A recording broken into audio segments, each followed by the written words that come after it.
The pitch from Acevedo. Swung on and line down the left field line for a base hit. Fly ball, gap, right center field.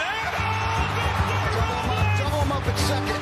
Luke is going back to the 1-8 track. Get out the right, run and Buster Grandma. It is grand salami time. Seattle to the American League Championship Series for the first time in 24 years.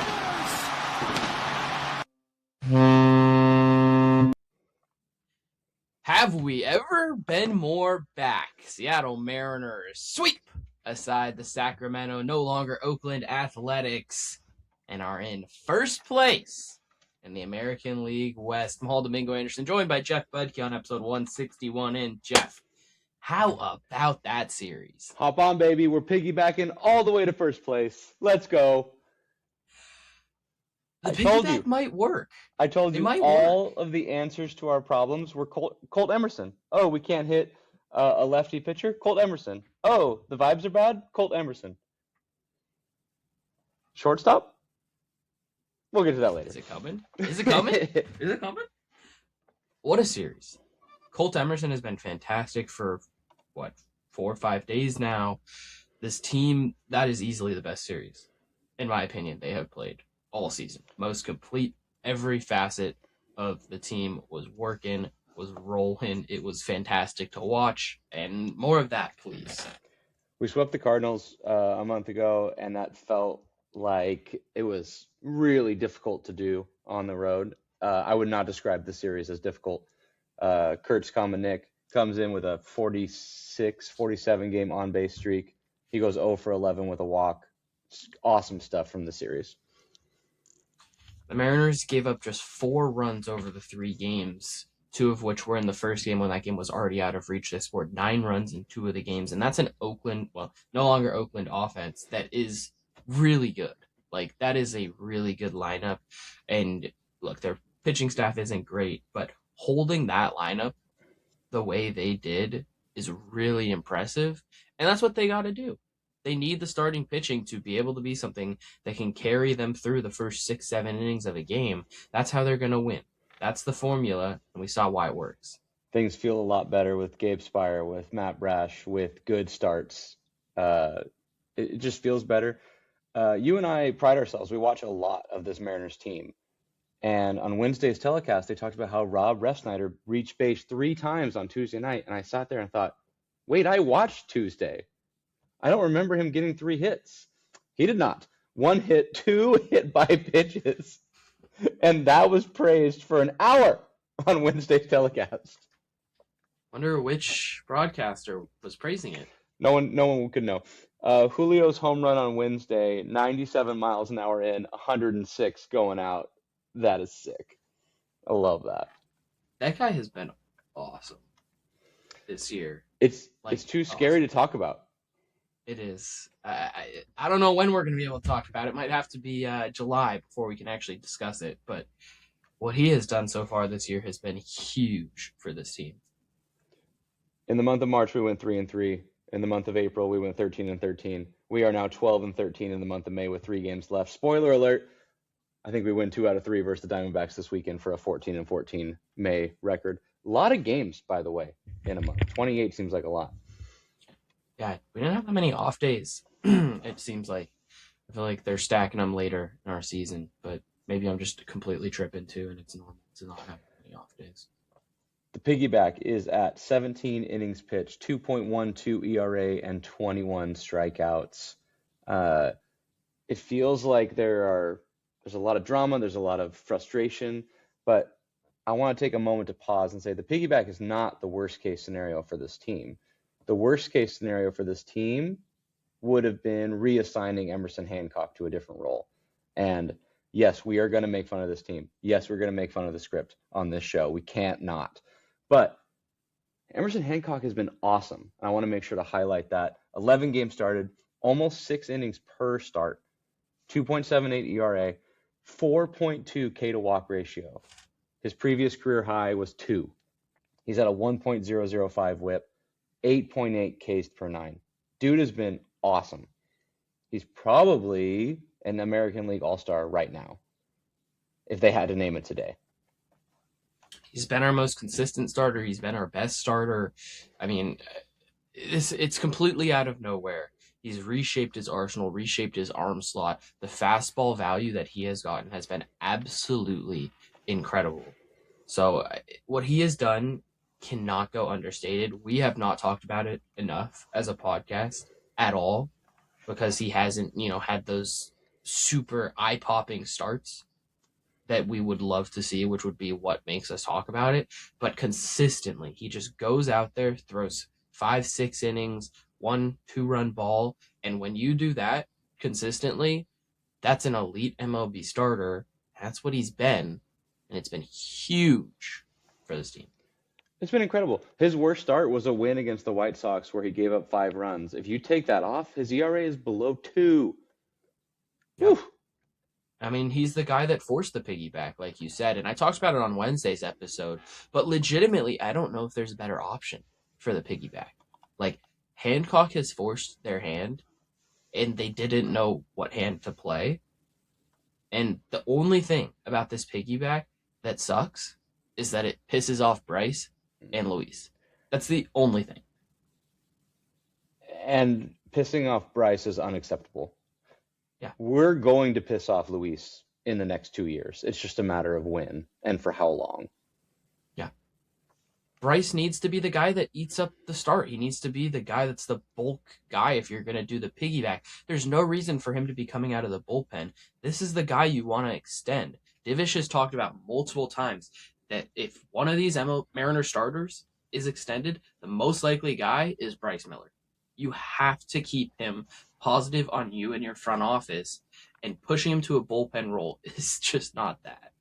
If you have to have a meeting with both players individually and together with the GM, the president of baseball operations, and then another one with the pitching coach and the manager, you have done something wrong. I mean, it's just poor communication, it feels like, at the end of the day. I mean, what was their plan? Why were you starting Bryce the first game, Luis the second game? But then if Luis is starting, why is he getting only 4 innings when he's been great through 4 innings? Let him get the bulk and let him get that 5th inning. Like, it doesn't make any sense. It, at the very least, cannot be a surprise to the players. That is the most unforgivable thing of that to me, was that it surprised both of them. And baseball is not a sport of surprises. Unless you're Rob Refsnyder. I mean, baseball is a sport of surprises, but I think that's the problem. You need to be able to plan for some of these surprises. Were they expecting Luis Castillo to be actually good against the Sacramento Athletics? I kind of think not. I think not. And then that screwed up their whole plan of being like, oh, Castillo's only going to make it like 3 innings and he'll throw his like 70 pitches. And then we'll be like, well, dude, we got to try and win this game. Pull him for Bryce. Bryce gets in there.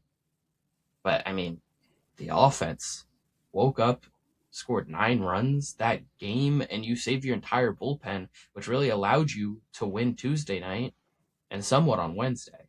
And an off day Thursday. Like, their bullpen is in great shape right now. And it's a bullpen already right now that I look at the names in this bullpen and I'm like, there's low-key some depth there. Like, they have really built out a nice bullpen. It's going to be really fun to see our pitching staff and bullpen. The Diamondbacks have won 10 of 12. Like, they're hot. We're playing okay baseball. I'm really excited to see how we pitch against them.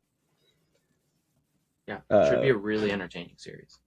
This can be short. We don't have to dwell on this for too long. But I was just looking at team statistics, and is there a team desperate enough to trade for Luis Castillo?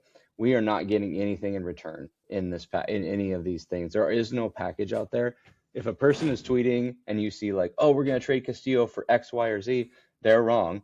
He is not worth any return package. But is there a team desperate enough to take a swing at him? In the National League, it's really hard because the National League is so top heavy. The Washington Nationals are 28 and 27. Their team ERA is 4.75. Castillo's is better than that. He could maybe be a leader there. Again, that's literally a 1-for-0 trade or a player to be named later. I think the Baltimore Orioles are out of it. Their team ERA is 4.8. We knew that. I think they're going to sell. I don't think, even though the American League is wide open, I don't see a scenario where Baltimore buys. The other one, I still have Tyler O'Neill. Yes. For now. Okay. What hand does he Take hit a with? note. What hand does he hit with? He's a right-handed hitter. I think he might be a righty. I think he might be a right-handed hitter. A Refsnyder and Castillo for Tyler O'Neill. I'm liking it. That's a bad tweet right there. And then how about those frisky White Sox? Yeah. 1 game over 5. Do you want a pitcher? Do you want a leader? You'll know that the Mariners are actually thinking about trading him when they up that relief pitcher commercial where Castillo's in it. Because as soon as he gets traded, that commercial gets kicked off. So if they start playing that one a lot more, they're going to try and get the life out of it. Well, saw about 3 times yesterday. Oh, interesting. Interesting. This weekend. Are the Cubs panicking yet? I don't know. Huh? Pitching staff. They did like Castillo 2 years ago. How about right now? I don't know if anyone likes Castillo right now. I mean, that's the problem. Like, if you could trade him, you would. How much of the salary are you eating? Like you said, you're not getting anything back. But even then, like, you're gonna have to eat some of that salary. A team's not gonna want to pay the guy $24 million just to be garbage. What about half of it? Maybe. The worst case scenario for the team is you put him on the ghost IL, you trade him, you make him even more upset, and then one of our guys gets hurt. They're just trying so hard to like protect themselves, and I get it. The piggyback, you can maybe do it one more time. It can't happen 4 or 5. It can't happen. No, it cannot. You're starting to talk about trade talk, starting to talk about deadline talk. Little spoiler alert for the podcast. Next Wednesday is going to be my first episode looking at the deadline. Buyers, sellers, where the Mariners going to need to upgrade. Spoiler alert on that. It's really hard to see what is going to shape up right now. There are not many teams, if any teams, that are truly out of it. And the Mariners roster, like, there's a reason, Jeff, we were high on this roster entering this season. It is not a bad roster. It's good. Any means. It's a really good roster. There are not many holes, especially with Colt Emerson coming up and Colt Emerson being pretty dang good. We gotta wait. We gotta wait before we do a half hour on Colt Emerson. But man, is this fun! It's a blast. I was gonna say, the guy that Colt Emerson eventually will replace at shortstop has actually been pretty good so far this season. With Talk about it. He's been pretty good. J.P. Crawford has been really, really solid this year. 14.5% walk rate this year. He's getting on base at a really nice clip, a 332 on base percentage, 684 OPS, 106 WRC plus. None of those are eye-popping. But when you look at some of the expected numbers and you look at what his batting average on balls in play is right now, there's a lot of reason to think that his numbers are only going to skyrocket. In terms of expected batting average, 248. That's in the 49th percentile. He's currently hitting 212. In terms of xSlug, 401. That's in the 50th percentile. He's currently slugging 359. These are large differences. These are going to come back to the norm. They will both probably slightly go down. But that's a 30-40 point difference in each of those. If you add 15, 20 points to each of those, his numbers just continue to rise. If you look at his numbers too, since April 28th, 748 OPS, a 119 WRC plus. If he is consistently a 115 to 120 WRC plus, getting on base at a clip of 330, like, this is going to be a really, really key piece for this Mariners team. And again, this batting average on balls in play, I'm going to come back to. 208 batting average on balls in play. That is the 6th lowest in baseball. And his value in terms of what he's done hitting the ball has not been bad. He hasn't hit the ball like incredibly hard. He's not Dom Canzone. But with the way he has hit the ball, he should be hitting better. Purely against fastballs, last note on this. Purely against fastballs, J.P. Crawford is hitting just 198. Not good. The expected number on that is 258. there are so many ways that he is just naturally, through the luck of the draw and through baseball being baseball, gonna be better. And people need to realize that the bat of J.P. Crawford is really valuable to this lineup. Having an experienced guy that knows how to get on base at the bottom of the lineup is so key. And once Brendan Donovan is back and at the top of the lineup, you are going to notice J.P. Crawford getting on base around Cole Young and Colt Emerson a ton. I love JP hitting ninth for this team. Babbitt, batting average, balls in play. They used to be the target. You go look for low guys, and then you go get them, hoping that luck turns around just because it's baseball. JP seems to be on first base when we score runs. Like, he seems to be the generator and the starter, kickstarter of this offense. We've never questioned him as a leader and as a person in the clubhouse. It's just that defense. And then yesterday he goes out and has the best defensive play of maybe the season with that dive to his right. Maybe it wouldn't have been a dive for Colt. Maybe Colt would have gotten there standing up. But it was still an amazing play. It's going to be tricky to navigate this. But at least we can trust Dan Wilson and the front office to handle it well. Well, they've handled the piggyback real well. Yeah, everything's Good going communication great. with the players. Everything's going great. Did you see Master Boney played for Tacoma last night?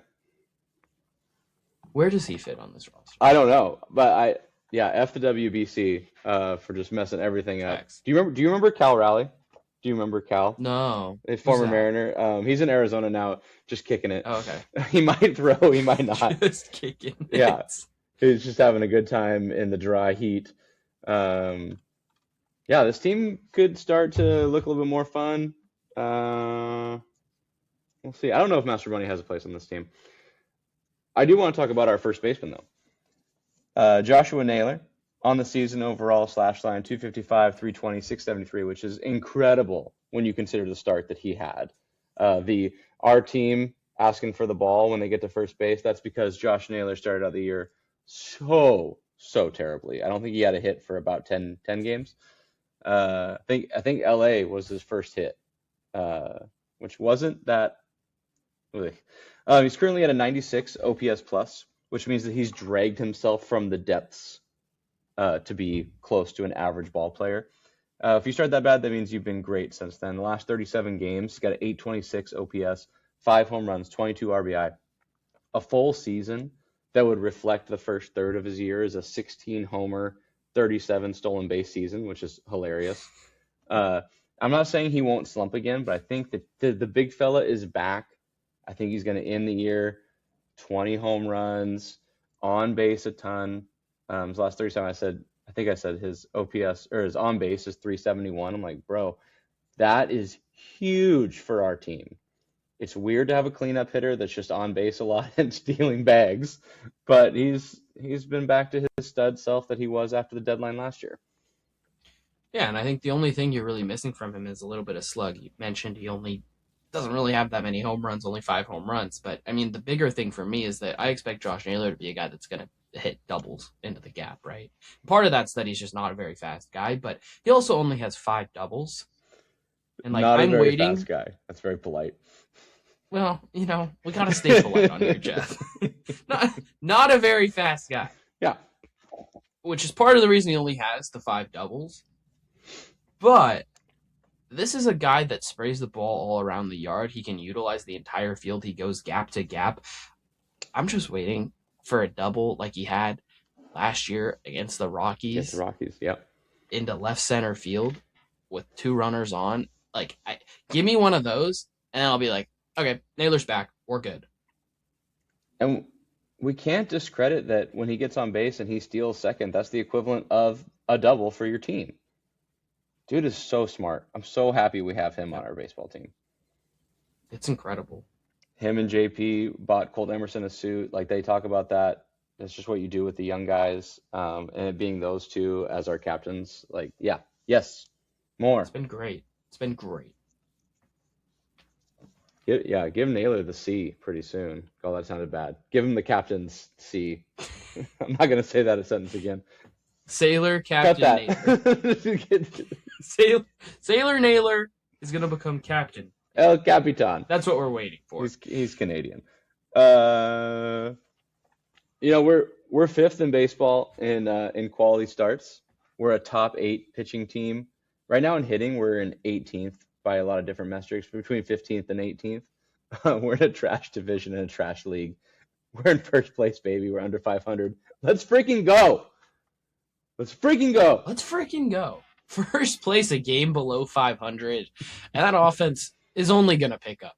It really is. Like, the guys in this lineup are better than what they have played so far this season. Absolutely. But part of the reason, Jeff, they're in first place is because of this bullpen. And the guy that has just held it down time after time has been Jose Ferrer. Munoz has struggled. Brash and Spire have been hurt. Bizzardo has been up and down. But Ferrer, since the first, couple weeks, has been awesome. In terms of relievers, he's 29th in baseball in ERA, 1.80. 34th in FIP at 2.56. Has the second lowest walks per 9. He's 34th in home runs per 9, 33rd in batting average and balls in play. That is the highest. He is going to have that dip. Opponents are hitting 342 when they hit the ball in play. It's going to get better. The contact against Jose Ferrer has not been good. He's in the 94th percentile in barrel percentage. He's in the 94th percentile in average exit velocity. And he's in the 78th percentile in hard hit rate. Hits are just falling against him. And it's only going to get better.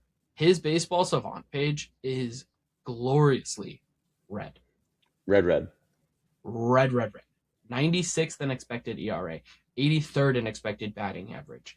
88th in fastball velocity, averaging over 97 miles an hour. Like I said, 94th in average exit velocity, 84th in chase. The only things that are blue, disregarding extension, because who cares, is whiff percentage and strikeout percentage. Everything else is bright red. It's incredible. The Mariners needed this so badly, and he has just thrown so many innings too, tied for 41st in baseball in terms of relievers on the innings he's thrown. Like, this guy has been clutch for this team.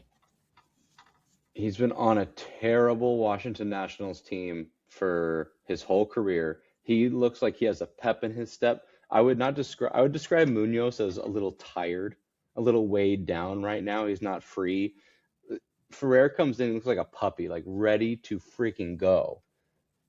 And who cares about extension? It's overrated anyway. No, we don't need Ferrer went from someone at the beginning of the year that I was like cautiously optimistic about to now it's like, great. 3 up, 3 down, 4 up, 3 down, whatever. It's going to be quick. Yep. Clean inning, scoreless inning, clean inning. Like, it's been awesome, and the Mariners needed that from the left side so bad. Mm-hmm. They needed a guy that could do this. And, I mean, he has been their best reliever, like, this year, no question. And just the energy he's brought as well has been great, just fired up after having a big inning. Like, more of that. This is what I want this bullpen to be like. Give me an entire bullpen of Jose Ferrers. Ferrer, Bizzardo, they've been doing their job. Criswell's been doing his job. Munoz, Brash has been doing his job. Like, keep rolling. It's been great. Now, Spire's back. His bullpen is in great shape, and Ferrer's not going to have to throw as many innings now, and you are going to be able to rest Munoz a little bit more. Instead of, stressing him out, you'll have another arm available if he gets in a little bit of hot water. Mm-hmm. So, good stuff from this bullpen. It's going to be something that is a strength of this team. It's something that I was worried about heading into the year. But how Bizzardo has continued to grow, how Ferrer has grown into himself like we wanted him to, and like Cooper Criswell has stepped up. Like, this is what this bullpen needed. They needed a couple guys to step up, and they needed all these guys to stay consistent with what they did last year or be better. The only thing they're lacking right now is the truly dominant Munoz. And if that comes, this bullpen's going to be really hard to score off of. Absolutely. Last year, 2025, on May 27th, 2025, Julio hit his 10th home run of the season in a 9-1 Mariners win. Wednesday, May 27th, Julio hit his 10th home run of the season in a 9-1 Mariners win. This is credit to Alex Meyer on Twitter. Yeah, I was going to say. Hilarious stuff. That's great. I have a worst tweet of the week nominee, if you're interested in that. Yes, bring it. I didn't write down the name, so shame on me, but also shame on this person. They wrote, should we be questioning Brendan Donovan's toughness back on the injured list? Don't attack my boy.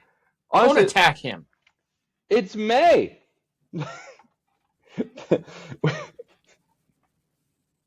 It's a bad hurt, take. partially because of the toughness. Yeah, it's a bad take. That's great. Actually, like, the reaction it got out of me was like right away, like, you don't understand how long this season is. He's never played 160. His high is like 130. He's probably like a 120 to 130 a year kind of guy anyway, because he plays so freaking hard and is playing different positions. I honestly think this is going to make it easier to retain him. I don't think this is all bad news at all. I think it's a possibility. I think the worry there would be, how does he continue to age with having back and hip and groin issues? Like that doesn't seem like something that if you're having those issues right now, you're going to continue to like not have those issues. They kind of feel like something that's just going to linger a little bit. Yeah. But I mean, get the guy healthy, get him back on the field, let him rake, like let him get on base. Like if he comes back and he becomes the leadoff hitter that this team wants and needs, I'll be calling for the extension. Yep. I'll be calling for him to be Mariners Hall of Famer. That's my guy. What is number in the Raptors? Higher 33. Hang the headband. Oh, God. Can I make fun of the Tigers? I've been waiting. I've been good. Do it, Jeff. What? That team sucks. They suck so bad. Framber sucks. AJ Hinch sucks. They suck. Jeff, where's your insight here? I freaking told you guys they suck. That's the insight. Bad vibes only. They've been doggy doo-doo since August of last year. The fact that it took us 5 games to defeat them in the division series, credit to how amazing Scooble is. Other than that, unbelievable. What a sorry team. Yeah. I got nothing more for you. 2-8 in their last 10, 22-34, second worst record in the American League. Better only than the Anaheim Angels of Los Angeles, who almost just got blown up over the weekend by some chemical thing. Oh, I don't know the story. You don't know this story? Is it like the San Francisco 49ers practice facility? No, it was just all over the news. Some chemical tank started leaking and almost blew up. It wouldn't have actually gotten the Angels, but it was close enough. Oh, my.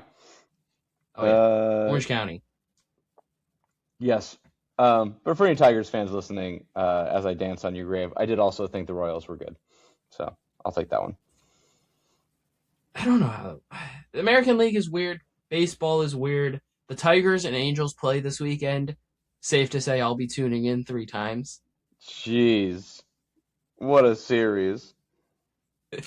That's going to be fantastic. Oh, it starts tonight. 4-game set. Great stuff. Baseball is at its finest when those two teams are playing each other in a battle for worst in the American League. That sucks. Those were my big topics for today. I can't wait for the weekend. I'll be there Friday. Come find me. You won't be able to find me. And go M's first place. What else you got? First place feels good. I think we learned some stuff about this team over this series against the Athletics. I legitimately think we learned that this team is still there to be able to be dominant and be the team we know that they can be. And seeing that for a 3-game stretch was great. Like, bring the consistency. Let's go win 2 straight series. Let's go win 7 out of 10 games for a stretch. That's all I'm asking. Just win 7 out of 10 games for a stretch, and then we'll go from there. But outside of that, like The Athletics just said no thanks to Luis Severino pitching against us. Like that's how good we were playing. They were like, "No, forget it. Let's just try some lefties out." yeah, I mean, why would you put a right-handed starter in against the Mariners right now? This is the 4th episode in a row where either both of us or one of us has asked for the team to win 7 out of 10. We have done that once this year. I did some great research. Did we? But the point still stands. We want it more often. We want it again. Consistently. I want to look at the standings every day and see 7 and 3 in our last 10 games. Yep, that'd be pretty That's cool. what I want. But Could we need be to have cool. an identity first. We feel identityless still a little bit. What if we were just the 70% of a win percentage Mariners? That rolls off the tongue really nicely. 74% club. That'd be so We're back. I need the USS Mariner out in center field. 2 episodes in a row I'm saying this. There you go. I need the cannon. I need the ship. That'll bring back the vibes, the glory taste of Mariners baseball from the 80s where we were oh so good. Yes, think of all those 1980s victories that the Mariners had. Oh, God. That would be sick. I am really excited to go Friday, and just it feels like summer around here. The king is back, Mahal, the prince that was promised, is back in the city. Oh, my God. So Gotta get to the game. now the M's can start winning. Yeah. I need to get back into the ballpark. Although, I don't know, it might be bad luck after losing both those games against the Angels. No. You can't think like that. Oh, my fault. Good Well, vibes only. Good vibes only. He's back from injury. Oh. Mariners are in first place. I think we're feeling a lot better, safe to say, than we were 4 days ago. Started this week not feeling good. Sunday, not feeling good. But now, today's Thursday. We feel great. We're in first place. Let's go sweep the damn Diamondbacks and win 6 in a row. This has been episode 161. Thank you for listening. Till next time. Go M's. Peace.